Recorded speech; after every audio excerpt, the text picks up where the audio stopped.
Good morning students. आज हम पढ़ेंगे परमाणु कक्षक एवं उनकी आकृतियां। परमाणुवीय कक्षक एवं उनकी आकृतियां।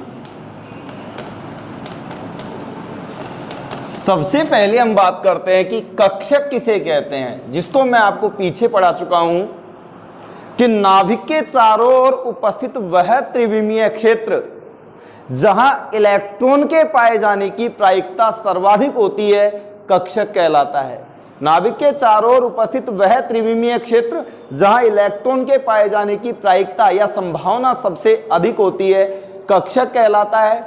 आज हम विभिन्न प्रकार के परमाणुवीय कक्षक और उनकी आकृतियां पढ़ेंगे और उनकी आकृतियों के बारे में अध्ययन करेंगे, जिसमें हम नंबर 1 पर लेते हैं 1s कक्षक।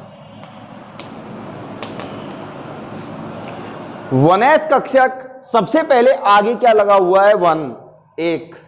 ये मुख्य क्वांटम संख्या को निरूपित करता है, जो मैं पीछे पढ़ा चुका हूं। और मुख्य क्वांटम संख्या मतलब कोषों की संख्या, स्मॉल n की वैल्यू। तो 1s कक्षक पहले कोष से संबंधित है। s कक्षक की आकृति गोलाकार होती है। s कक्षक की आकृति हमेशा याद रखिए कैसी होती है, गोलाकार। तो सबसे पहले हम 1s कक्षक की स्ट्रक्चर बनाएंगे। तो अब प्रत्येक स्टूडेंट को ये पता चल चुका है कि 1s कक्षक कौन से कोष से रिलेटेड है, पहले कोष से। देखिए ये नाभिक पॉजिटिव चार्ज, और यहां आपको सिर्फ एक कोष का ही निर्माण करना है, क्योंकि 1s कक्षक पहले कोष से संबंधित है। अक्ष हम जानते हैं 3 है, x, y और z।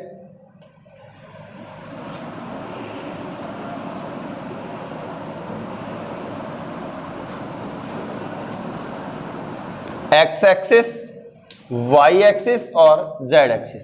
तो ये 1s कक्षक की स्ट्रक्चर है। s कक्षक की आकृति गोलाकार होती है। और अभी मैंने परिभाषा बताई कक्षक की कि नाभिक के चारों ओर उपस्थित वह त्रिविमीय क्षेत्र जहां इलेक्ट्रॉन के पाए जाने की संभावना सबसे अधिक होती है, कक्षक कहलाता है। यानी कि इलेक्ट्रॉन के पाए जाने की जो संभावना है वो इस गोलाकार कक्षक में, ये जो मैं डार्क कर रहा हूं, इलेक्ट्रॉन के पाए जाने की संभावना इस गोलाकार कक्षक में सर्वाधिक होगी।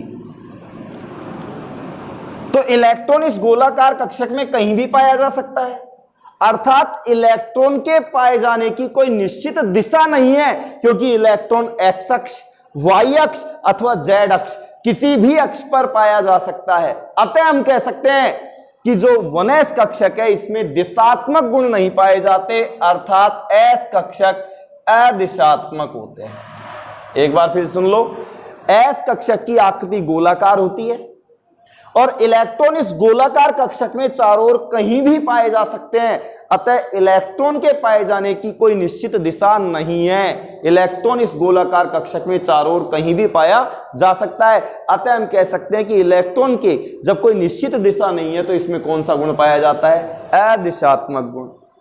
नंबर 2, अब हम बात करते हैं 2s कक्षक की।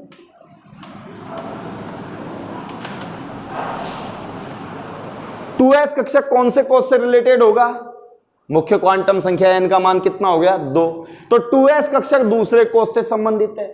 और s कक्षक की आकृति कैसी बताई है मैंने, गोलाकार। इसका मतलब है यहां गोलाकार कक्षक तो बनेंगे, लेकिन कितने कोष बनेंगे, 2। देखिए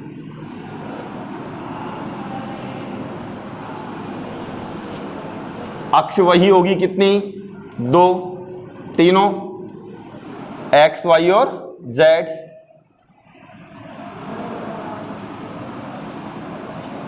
x एक्सिस, y और z एक्सिस। तो यहां क्या बोलना है, s कक्षक की आकृति गोलाकार होती है। इलेक्ट्रॉनों का पुनर्वितरण इन गोलाकार कक्षकों में चारों ओर कहीं भी हो सकता है। अतः इलेक्ट्रॉन के पाए जाने की कोई निश्चित दिशा नहीं है। अतः हम कह सकते हैं इनमें भी अदिशात्मक गुण पाए जाते हैं, यानी दिशात्मक गुण नहीं पाए जाते। अब देखो इलेक्ट्रॉन के पाए जाने की संभावना या तो इस गोलाकार कक्षक में है या इलेक्ट्रॉन के पाए जाने की संभावना इस गोलाकार कक्षक में है। गौर से देखना, लेकिन इन दोनों गोलाकार कक्षकों के मध्य का यह क्षेत्र, यहां इलेक्ट्रॉन के पाए जाने की कोई संभावना नहीं है। इस क्षेत्र को कहते हैं नोडीय पृष्ठ, नोडल सरफेस या नोडीय पृष्ठ। तो हमारे सामने एक नई परिभाषा आई कि नोडीय पृष्ठ किसे कहते हैं? नाभिक के चारों ओर उपस्थित वह क्षेत्र जहां इलेक्ट्रॉन के पाए जाने की कोई संभावना नहीं होती है, नोडीय पृष्ठ कहलाता है। क्योंकि इलेक्ट्रॉन या तो इस कक्षक में उपस्थित होगा या इलेक्ट्रॉन इस कक्षक में उपस्थित होगा, लेकिन इन दोनों कक्षकों के मध्य का ये जो क्षेत्र है ये नोडीय पृष्ठ कहलाता है और इसमें इलेक्ट्रॉन के पाए जाने की कोई संभावना नहीं होती। तो नाभिक के चारों ओर उपस्थित वह क्षेत्र जहां इलेक्ट्रॉन के पाए जाने की कोई संभावना नहीं होती है या संभावना शून्य होती है, नोडीय पृष्ठ कहलाता है। और नोडीय पृष्ठों की संख्या ज्ञात करने का सूत्र है n-1। n-1 की सहायता से हम नोडीय पृष्ठ ज्ञात कर सकते हैं। यहां n मुख्य क्वांटम संख्या अथवा कोषों की संख्या है। अब आपसे क्वेश्चन किया जाए 1s कक्षक में नोडीय पृष्ठों की संख्या क्या होगी, तो आप बताइए 1s कक्षक में आगे का अंक मैंने बताया था क्या कहलाता है, स्मॉल n। तो 1s कक्षक में नोडीय पृष्ठ क्या होंगे, तो देखिए सूत्र है नोडीय पृष्ठों की संख्या का n-1। n कितना है? 1। तो 1 - 1 = 0, यानी 1s कक्षक में नोडीय पृष्ठों की संख्या होगी 0। अब बात करें 2s कक्षक में कितने नोडीय पृष्ठ होंगे? n-1 नोडीय पृष्ठ है। n कितना है? 2। तो 2 - 1 = कितना हुआ? 1। अतः हम कह सकते हैं कि 1s कक्षक में नोडीय पृष्ठ 0 और 2s कक्षक में नोडीय पृष्ठों की संख्या 1। ऐसे ही 3s कक्षक में नोडीय पृष्ठों की संख्या कितनी होगी? 2। 3 - 1। तो यहां हमारे सामने एक नई चीज आई है नोडीय पृष्ठ, कि नाभिक के चारों ओर उपस्थित वह क्षेत्र जहां इलेक्ट्रॉन के पाए जाने की कोई संभावना नहीं होती है, नोडीय पृष्ठ कहलाता है। इसी प्रकार से 3s कक्षक की संरचना भी बनाई जा सकती है। s कक्षक वही गोलाकार होता है, नोडीय पृष्ठों की संख्या ज्ञात की जा सकती है। अब हम बात करेंगे 2p कक्षक की।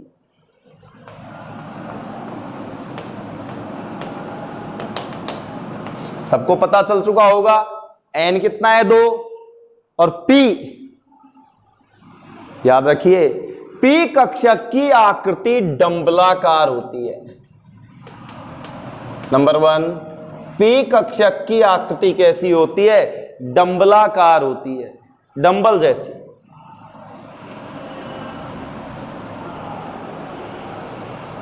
p कक्षक संख्या में 3 होते हैं, px, py और pz। जैसा कि आपको पीछे क्वांटम संख्याओं में भी पढ़ाया जा चुका है कि p कक्षक संख्या में 3 होते हैं, px, py और pz। याद रखना p कक्षक की आकृति कैसी होती है? डंबलाकार।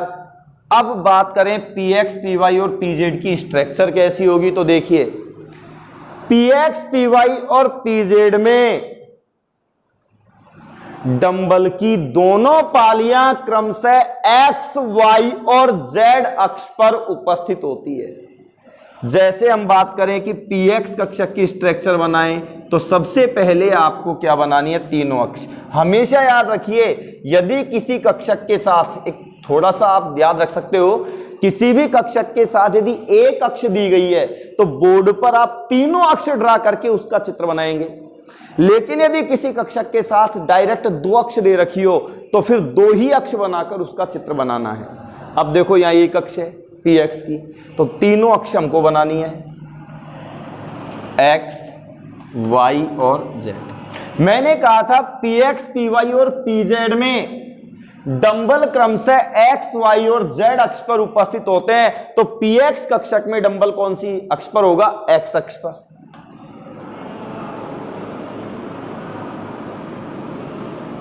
ये किसकी संरचना हो गई? px की। इसी प्रकार से आप py और pz कक्षकों की संरचनाएं निर्मित कर सकते हैं। देखो अब बनानी है मुझे py कक्षक की संरचना। तो यहां डंबल कौन सी अक्ष पर होगा? y अक्ष पर। तो x, y और z। अब आपको बनाना है डंबल कौन सी अक्ष पर? y अक्ष पर। अब हमको बनानी है पीजेड कक्षक की स्ट्रक्चर। एक्स वाई और जेड, और ये किसकी स्ट्रक्चर हो गई? पीजेड की। तो पी कक्षक संख्या में 3 होते हैं, p x p y p z, जिनमें डंबल की पालियां क्रम से एक्स वाई और जेड अक्ष पर उपस्थित होती है। यानी इन कक्षकों की आकृतियां समान होती है, अंतर होता है तो सिर्फ अक्ष का। इनमें दिशात्मक गुण पाए जाते हैं। देखो कैसे, मैंने कहा था इलेक्ट्रॉन के पाए जाने की संभावना कक्षक में होती है, और कक्षक की आकृति कैसी है? डंबलाकार। इसका मतलब है इलेक्ट्रॉन के पाए जाने की संभावना इस कक्षक पर होगी, और कक्षक कौन सी अक्ष पर है? एक्स अक्ष पर। तो इसका मतलब है पीएक्स कक्षक में इलेक्ट्रॉन के पाए जाने की संभावना एक्स अक्ष पर है, यानी इलेक्ट्रॉन के पाए जाने की एक निश्चित दिशा है। अतः हम कह सकते हैं कि पी कक्षकों में दिशात्मक गुण पाए जाते हैं। पी कक्षकों में दिशात्मक गुण उपस्थित होते हैं।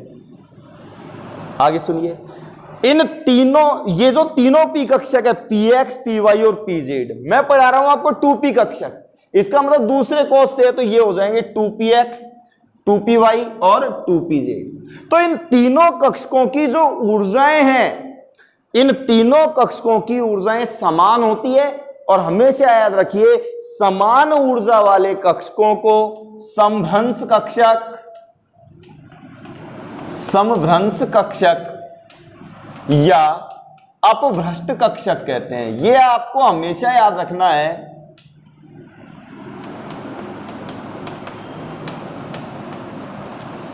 कि तीनों पी कक्षकों की ऊर्जाएं समान होती है। इन समान ऊर्जा वाले कक्षकों को समभ्रंश कक्षक या अपभ्रष्ट कक्षक के नाम से जाना जाता है। लेकिन फिर आगे सुनिए,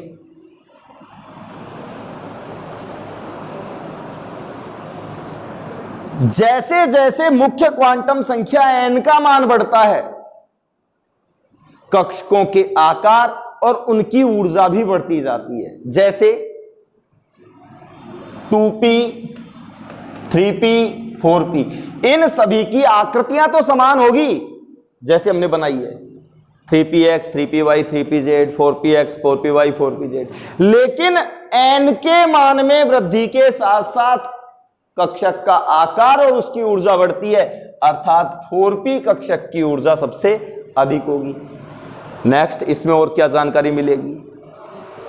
ये जो दोनों डंबल की पालियां हैं, भाई डंबल हमने बनाया इस प्रकार से, तो डंबल की दोनों पालियां जिस तल पर मिलती है वहां इलेक्ट्रॉन प्रायिकता घनत्व फलन 0 होता है, अर्थात इलेक्ट्रॉन के पाए जाने की कोई संभावना नहीं होती है। इनमें नोडीय तल पाए जाते हैं। क्या उपस्थित होते हैं? नोडीय तल। px py और pz में नोडीय तल क्रमशः है yz, नोडीय तल का नाम लिख रहा हूं मैं, yz, xz और xy होते हैं। देखो यहां y और z अक्ष पर कोई कक्षक नहीं है, अर्थात इलेक्ट्रॉन के पाए जाने की कोई संभावना नहीं है। इसी प्रकार यहां xz अक्ष पर और यहां xy अक्ष पर, तो ये कहलाते हैं नोडीय तल। एक बार फिर बोल दूं, p कक्षक की आकृति डंबलाकार होती है। ये संख्या में 3 होते हैं, px py व pz। इन तीनों कक्षकों में डंबल की पालियां क्रमशः x, y और z अक्ष पर उपस्थित होती है। इन तीनों कक्षकों की ऊर्जाएं समान होती है। इन समान ऊर्जा वाले कक्षकों को समभ्रंश कक्षक या अपभ्रष्ट कक्षक के नाम से जाना जाता है। मुख्य क्वांटम संख्या n का मान बढ़ने पर कक्षक का आकार और उसकी ऊर्जा बढ़ती है, अर्थात 2p 3p और 4p में से 4p कक्षक की ऊर्जा सबसे अधिक होगी। डंबल की दोनों पालियां जिस स्थान पर मिलती है वहां इलेक्ट्रॉन प्रायिकता घनत्व फलन का मान 0 होता है, अर्थात इलेक्ट्रॉन के पाए जाने की कोई संभावना नहीं होती है। इनमें दिशात्मक गुण पाए जाते हैं तथा नोडीय तल उपस्थित होते हैं। px py व pz में नोडीय तल क्रमशः है yz, xz व xy उपस्थित होते हैं। अब बारी आती है 3D कक्षक। लास्ट वन हम लेते हैं 3D कक्षक। मैं आपको पीछे पढ़ा चुका हूं क्वांटम संख्याओं में कि डी कक्षकों की संख्याएं 5 होती है। डी कक्षक संख्या में कितने होते हैं? 5। तो देखिए डी कक्षक संख्या में 5 होते हैं और ये 5 कक्षक है dxy, dyz, dxz, dx square y square और dz स्क्वायर। इनमें 4 कक्षकों की जो आकृतियां हैं वो लगभग सेम है। dz स्क्वायर की आकृति में भिन्नता होती है, जिसमें dxy, dyz और dxz की आकृतियां बिल्कुल सेम होती है। देखिए डी कक्षकों की आकृति दोहरी डंबलाकार होती है। द्विडंबलाकार बोल दो या दोहरी डंबलाकार। डी कक्षकों की आकृति दोहरी डंबलाकार होती है। ध्यान सुनना, dxy, dyz और dxz में पालियां अक्षों के मध्य विन्यासित होती है, अक्षों पर विन्यासित नहीं होती। जबकि dx स्क्वायर, y स्क्वायर और dz स्क्वायर में पालियां अक्षों पर विन्यासित होती है। अब देखो मैं पहले dxy, dyz और dxz की आकृतियों का निर्माण करूंगा। अभी थोड़ी देर पहले मैंने बताया था कि किसी कक्षक के साथ में यदि 2 अक्ष दे रखी हो तो बोर्ड पर सिर्फ 2 ही अक्ष ड्रा करेंगे, जबकि 1 अक्ष देने पर आप तीनों अक्ष ड्रा कीजिए जिससे स्ट्रक्चर आसानी से बनाई जा सके। कौन कौन सी अक्ष दे रखी है? x और y। तो यहां x और y ड्रा कर लो। मैंने कहा था dxy, dyz और dxz इन तीनों में पालियां अक्षों के मध्य विन्यासित होती है और आकृति कैसी होती है? दोहरी डंबलाकार। तो देखो अक्षों के मध्य, न कि अक्षों पर। तो ये स्ट्रक्चर किसकी हो गई? dxy की। अब बात करें dyz की, तो 2 अक्ष दे रखी है, लिख दो y और z, और स्ट्रक्चर किसके बनाने जा रहे हो? dyz की। तो यहां भी सिर्फ अक्षों में भिन्नता होगी, स्ट्रक्चर सेम रहेगी। पालियां कहां स्थित है? अक्षों के मध्य। अब बात करें dxz की,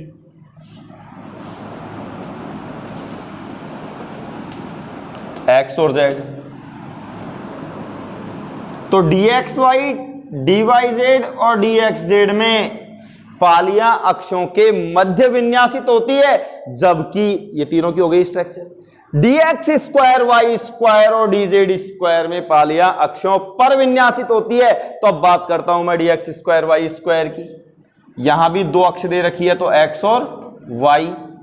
अब देखो dx स्क्वायर, y स्क्वायर के लिए, dx स्क्वायर, y स्क्वायर में डंबल की पालियां अक्षों पर विन्यासित होती है, अर्थात जो दोहरे डंबलाकार कक्षक हैं वो क्रमशः x और y अक्ष पर उपस्थित होंगे।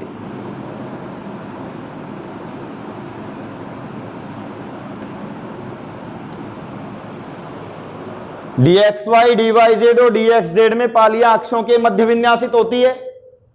dx स्क्वायर, y स्क्वायर में पालियां अक्षों पर विन्यासित होती है।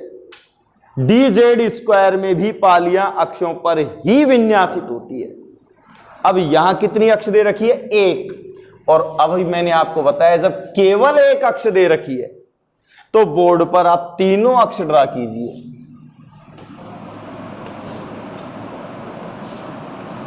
x, y और z। और यहां क्या होता है कि डंबल z अक्ष पर उपस्थित होता है, और मैंने कहा था इसकी आकृति में भिन्नता होती है, अर्थात इन पालियों के मध्य में एक गोल वलय प्रेजेंट होती है। ये स्ट्रक्चर होती है किसकी? dz स्क्वायर की। तो dxy, dyz और dxz में पालियां अक्षों के मध्य विन्यासित होती है। dx स्क्वायर, y स्क्वायर में पालियां अक्षों पर विन्यासित होती है, जबकि dz स्क्वायर में पालियां z अक्ष पर उपस्थित होती है तथा दोनों पालियों के मध्य में एक गोल वलय उपस्थित होती है। इन पांचों डी कक्षकों की ऊर्जाएं भी समान होती है, अतः ये समान ऊर्जा वाले कक्षक समभ्रंश कक्षक के नाम से जाने जाते हैं। डिजेनरेट ऑर्बिटल्स समभ्रंश कक्षकों के नाम से जाने जाते हैं। इनमें भी दिशात्मक गुण पाए जाते हैं, क्योंकि इलेक्ट्रॉन के पाए जाने की एक निश्चित दिशा है, अतः ये दिशात्मक गुण रखते हैं। अब आप एक बात ध्यान से सुनना, इनमें नोडीय तल उपस्थित होते हैं। क्या पाए जाते हैं? नोडीय तल।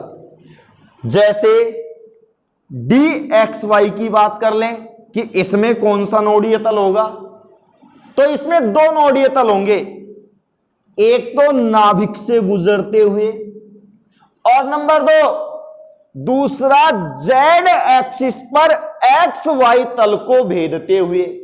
यहां दो नोडीय तल होंगे, कौन सी गायब है? अक्ष z। तो dxy में एक तो होगा नाभिक से गुजरते हुए और एक z अक्ष पर xy तल को भेदते हुए। जैसे यहां बात करूं, एक होगा नाभिक से गुजरते हुए और दूसरा x अक्ष पर yz तल को भेदते हुए।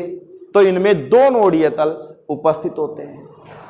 कुल मिलाकर मैं बात करूं कि इनमें नोड कितने होते हैं, तो अभी बताइए, मैंने बताया था कुल नोड की संख्या शुरू में बताई थी n-1। तो देखिए, मैंने कहा था कि इसमें दो नोडीय तल हैं, एक तो z अक्ष से गुजरते हुए, वो नाभिक से गुजरते हुए, और दूसरा z अक्ष पर xy तल को भेदते हुए। इन्हें कहते हैं कोणीय नोड। क्या कहते हैं? कोणीय नोड। और हमेशा याद रखिए, कोणीय नोड की संख्या L के समान होती है, और L क्या होती है? दिगंशी क्वांटम संख्या।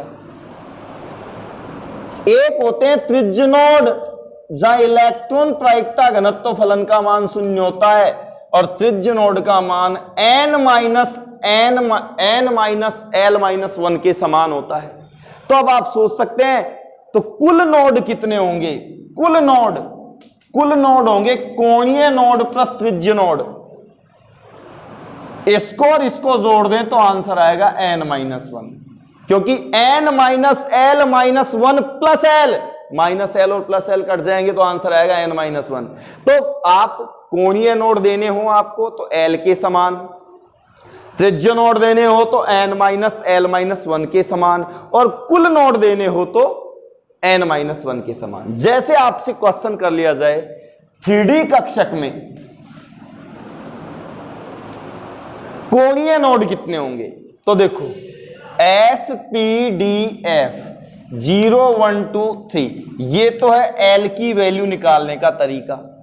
देखो D कक्षक के लिए L की वैल्यू कितनी होगी? D कक्षक के लिए L की वैल्यू हो गई 2, यानी कि 3D कक्षक में कोणीय नोड तो कितना हो जाएगा? कोणीय नोड तो हो गया कितना? 2। अब बारी आई त्रिज्य नोड की। त्रिज्य नोड क्या होगा? n-l-1। n कितना है? 3। n तो 3, l कितना है? 2, क्योंकि d के लिए l का मान 2, -1, तो 3 - 3 बराबर कितना हो गया? 0, यानी त्रिज्य नोड हो गए 0। तो बताओ कुल नोड क्या होंगे? कुल नोड का एक सूत्र n-1, यानी 3 - 1 बराबर 2, और जोड़ लो तो कोणीय नोड 2, त्रिज्य नोड 0, तो 2 + 0 2। तो कुल मिलाकर के कोणीय नोड निकालना हो तो l के समान, त्रिज्य नोड n-l-1 के समान, और कुल नोड n-1 के समान होते हैं। धन्यवाद।